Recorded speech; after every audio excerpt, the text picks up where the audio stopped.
Already the work we're doing, I can see how it directly impacts people's lives. It's really inspiring, and we can see the difference it makes in how people live. Food security, or I guess insecurity, is a huge topic at the moment, especially. It's always a big deal. Australia's a rich country, but our wealth is not distributed equally, and a lot of people do it really tough. I guess along with tough times come people trying to work out solutions. And there are lots of incredible initiatives helping with food insecurity, as well as community connection, integration, empowerment, and a feeling of belonging. We're heading to Mildura today to chat to Shingi Nyabonda. Shingi is the executive officer at the Food Next Door Co-op, which does incredible work with migrants and refugees in the Mildura area. Shingi, welcome to Dirty Linen. Thanks, Dani. It's good to be here.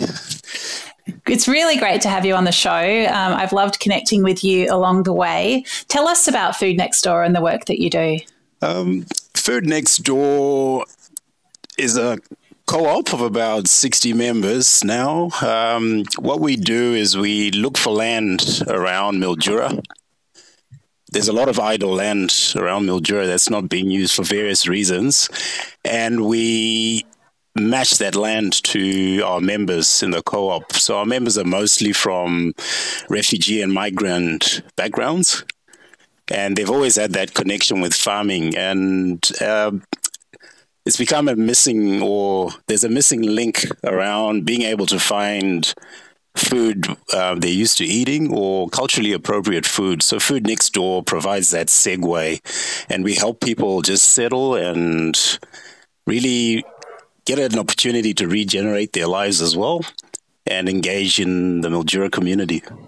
It's so amazing and so creative. There's so many questions I've got. Let's start with Mildura, because I guess a lot of people, when they think about refugees and migrants, they think about people in big cities. They don't necessarily think about refugees in the regions. But I suppose Mildura has a long history as a migrant community with, Europeans, a lot of Italians coming through mid last century, along with a lot of agriculture. But just give us a sense of that picture of Mildura at the moment and what some of these communities look like.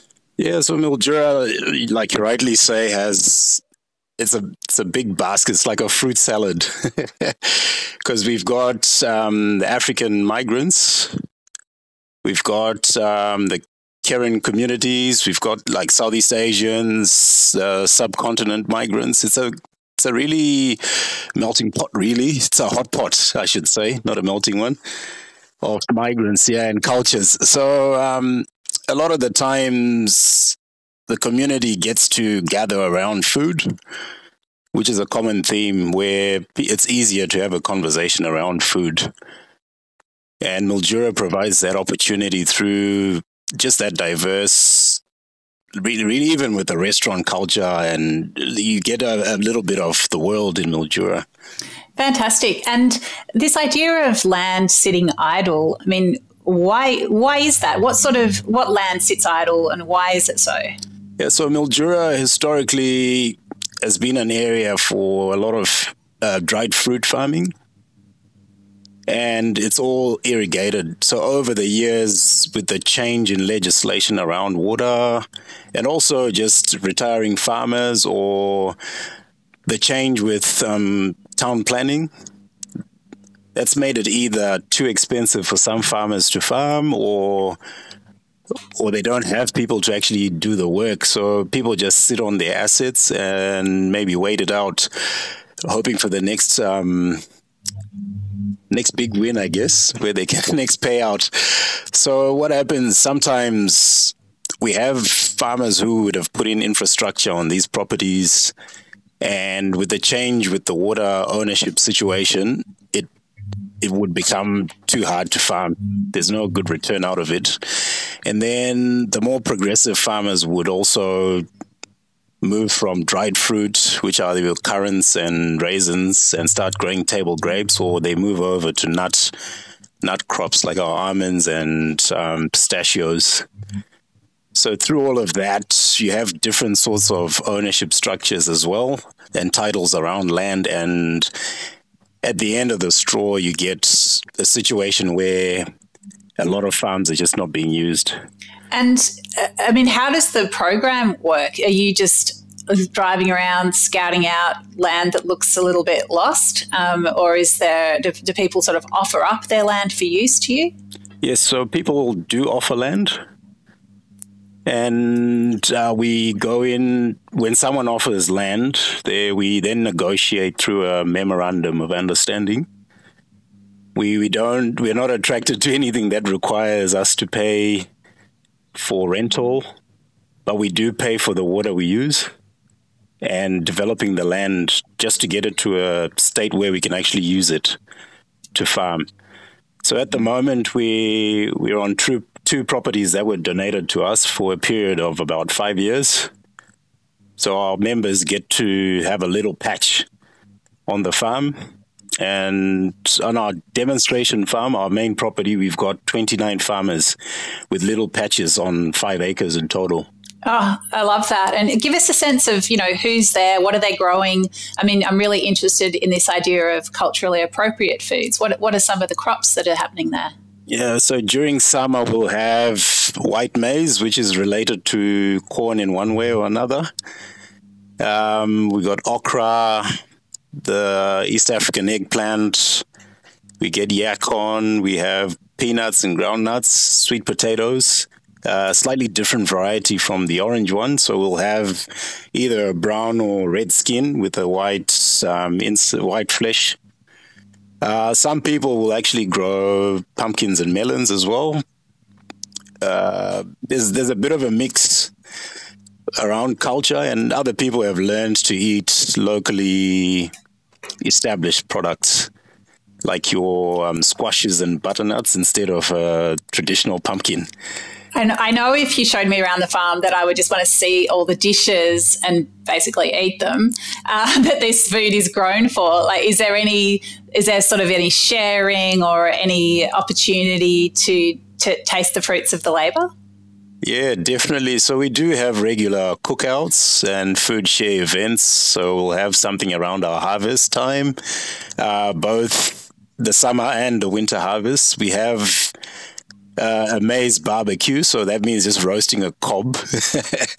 And you enjoy, instead of boiling it or steaming, you can have it roasted instead. That's one of our major events, the maize harvest. Then recently we had an Africa Day event just to commemorate, because again, people tend to shy away from their places of birth and are just not proud of talking about their stories. So again, food has been a way of getting people together to have some dishes. So we've got a mixture of Burundians. We've got a few Zimbabweans.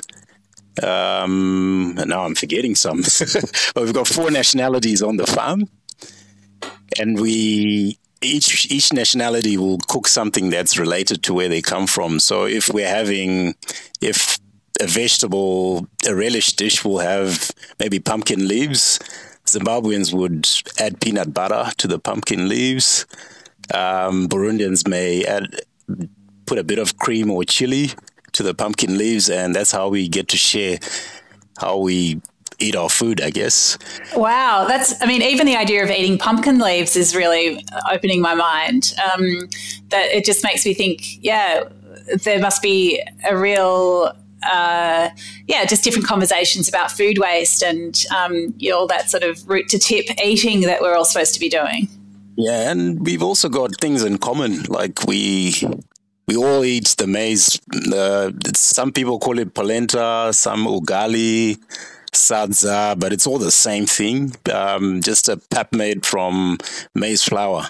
You're so aligned with what we do on this podcast all the time, which is talk about the way food connects people. What sort of differences, Shingi, have you seen in people's lives from being part of this co-op? When you arrive in a new country or town, or even when you join a new business or you join a new community, there are always stresses and strains around settling down, and language has been a big barrier to the speed at which someone can settle into Mildura. So we've seen, because we're a language neutral place, we will organize translating of material, like training material. We have our meetings in 3 languages. We actually make the time to do it. And that in itself gives people the opportunity to express themselves, to share ideas in a neutral environment where they don't feel judged or out of place. And also, I know you might have heard about Out of the Box, which is an initiative that came out of Food Next Door, which are the schemed boxes. So our farmers have that opportunity to see their produce being consumed outside of the co-op. And that in itself just gives someone the extra confidence to get out and be involved in what's going on outside the farm gate. That's so wonderful. I mean, what about people who aren't necessarily part of the co-op but might be getting those boxes, or I don't know whether it's the farmer whose land it is? I mean, what difference does it make to more established members of the Mildura community to have this going on? Yeah, because again, Mildura is far, far away from the action, the Victorian action. We notice that food leaves Mildura only to be sold again in Mildura. So what we're doing is also an opportunity to localize our food system. People get to eat regeneratively grown products. I mean, no chemicals, and it's all grown locally. And a lot of the times it's delivered within pretty much it's a same day service, same day supply chain. So local people also have something to be attached to and to volunteer in, and we just provide that segue, sort of a middle ground for our professionals and the refugees. It's like a huge playground. I guess it's really hard for me to explain because there's a lot of activity going on. Well, Shingi, what brought you to doing this work? What's your backstory? It comes down to my values, I guess. So I was born in Zimbabwe from a farming family. And I moved to Australia about 9 years ago, and really, really desperate to stay in the same trade. So over time, I realized that I was actually desperate just to do something that really, really resonates and sticks to my values, and which would be I want to be in a position to make a difference in someone's life. So being able to do it in farming, around familiar people, around familiar cultures has been a big thing, really, for me. And I've been working in the banking industry prior to this, and having that opportunity to sit back and think, to say, oh, okay, where am I going? What am I doing next? What am I all about? So that slowly drew me to Food Next Door Co-op. And what's it been like for you to be part of it? Yeah, it's life-changing as well, because I'm learning 3 other languages. I'm seeing people's lives. It's only been a few months, but already the work we're doing, I can see how it directly impacts people's lives. I can see how, for example, we've got a trainee amongst us. She can't read or write. She doesn't speak English, but Food Next Door has been able to provide her with full-time work, which is something that really I don't think is possible outside of the co-op. So we will provide on-farm, like hands-on training. We'll teach her how to work on a farm, get her job ready while she's learning her English. And we've got another story about young Patrick. He's a special needs child from a migrant family. He prefers to do his sensory work at the farm. So just being able to watch his mom work and his carer work with him at the farm it's really inspiring, and we can see the difference it makes in how people live. Wow, that just must be so fulfilling and heartwarming to be part of all of that, Shingi. It's really, really amazing. And it's an opportunity to also, because over time you gain a lot of hard skills. So it's either you're very good with accounting, or you're very good at your agronomy. But then it's also in that they call it warm and fuzzy, but it's actually the human part of life, where you actually see people grow and people develop into better people, I guess. I think, what you said earlier about, you take the time to do all the translations. I feel like that that acceptance that some things need to be slowed down to be as rich, meaningful and successful as they can possibly be must be a really big lesson. It is. And, we live at 120 kilometers an hour.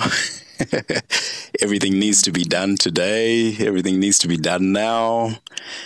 But in that high-speed environment, I think we're missing a lot of what it actually means to be alive. Like, there's a little bit more to life than money, than experiencing best restaurants, the best car, the best of the best of this. But really, when you see someone's life change from the work you're doing, I think that is really fulfilling. And yeah. Yeah. Yeah. Absolutely. So I know that you're connected with Vic Health, which does a lot of, incredible work around communities connection and the way that food interacts with all of our lives. Like, what place does Vic Health play in the Food Next Door Co-op? Oh, it's just stepped in at the right time at Food Next Door Co-op. Yeah, so we're part of the Future Healthy program with Vic Health, and we're part of what's called a Nourished and Raise Food Hub, which is a partnership with SMEC, a local not-for-profit as well. So what we're doing is, Vic Health is helping us to grow more culturally appropriate food, make it more accessible in Mildura, and make accessible meaning that you can actually find the products and also at a fair price. So a lot of the work we're doing right now is to set ourselves up so that we'll be able to continue shortening the supply chain. And what Vic Health has allowed us to do is also extend that opportunity to more young people within Mildura and the Food Next Door community with a children's book on the Jumpstart program. So we'll be launching our children's book where the children of our co-op members tell the story of Food Next Door Co-op from their perspective. So they'll tell us about the things they learned from their parents around food, what's grown at the farm, as a way of keeping them interested in the farm and also understanding their own cultural background and where Food Next Door fits into the whole story. Oh, you've got to let me know when I can read that book. It sounds fantastic. Yeah, happy to share. And there's a lot of excitement around it, and the pressure's building up to actually deliver a really, really good product. But we're looking forward to that book. Yeah, so great. So Shingi, I don't know much about what people eat in Zimbabwe. Can you tell me about, are there any foods that you enjoyed back home that you miss in Australia, or are you now growing them so you don't have to miss them? Yeah, so the maize is one. So I'm happy to be in Mildura at Food Next Door Co-op, where I've got a 6-month supply of fresh maize and ground nuts. But then I've always enjoyed, in Zimbabwe we call them mazondo, which is, how can I actually explain this? It's the knuckle of a cow. So pretty much from the ankle joint to the top of the hoof. Yeah, so we make a really, really, really lovely stew out of that, and then have your any greens, so your kales, we call it rape, but it's in that brassica family. Cook it up. You can either fry it with the oil or with normal cooking oil. but I love it with the peanut butter. So does the peanut butter go into the stew or you eat it with it? So the peanut butter, you mix while you're cooking the vegetables, you mix it in. So it's like a saute. Yum. That sounds really good. I'm such a fan of peanut butter and excited to learn of new ways to consume it. Yeah. So it's the polenta, that vegetables with the green veggies with the peanut butter, and mazondo. Yeah, I need to come to the next cookout. Good luck. Yeah, and it's quite interesting because we all use the same food items. Like food it's universal, but I just love the diversity in how everyone converts those food items into a meal. It's just amazing. Yeah, it's so true. I guess corn is eaten in so many different ways around the world. All the different types of corn and maize.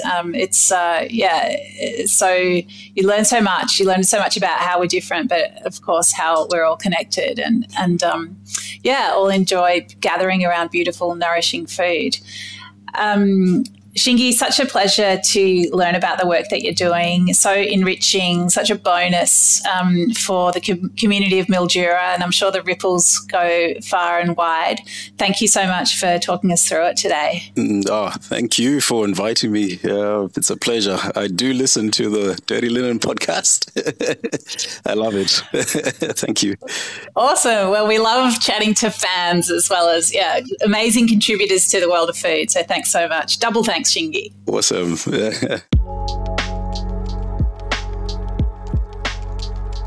This is Dirty Linen, and I'm Dani Valent. We air the issues that the hospitality industry finds hard to talk about, hearing from different people with unique perspectives. We want to hear from you as well. If you have something that needs to be said about a topic, get in touch so we can include your perspective. Contact us at dirtylinenat deepintheweeds.com.au or hit us up on Insta at Dirty Linen Podcast. We can't wait to hear from you.